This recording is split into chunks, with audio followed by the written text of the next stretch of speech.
Uncle చెప్పండి. ఇద్దరి మనసులు కలిసే చోటు పెళ్లి.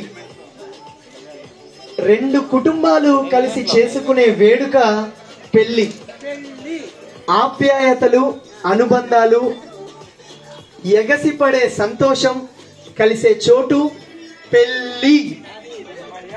వేద మంత్రాలు, ఆశీస్సులు ఉండే చోటు, ఒకే ఒక్క చోటు పెళ్లి.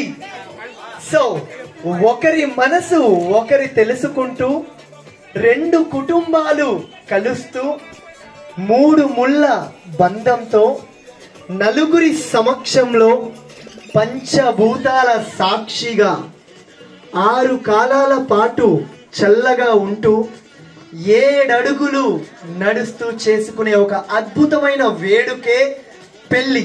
ఈరోజు మరి చింతలపాటి వారి కుటుంబంలో అంగరంగ వైభవంగా మనం అందరం గ్రాండ్ సెలబ్రేషన్ చేసుకుంటున్నాం. సో మనకి మనం ఒకసారి గడిగా చప్పట్లు కొట్టుకుంటూ ఈ ఈవెంట్ ఎంట్రీ స్టార్ట్ చేద్దాం. సో ఓకే, ముందుగా ఒక చిన్న గేమ్ ఆడదాం. చాలా మంది పెద్దమ్మలు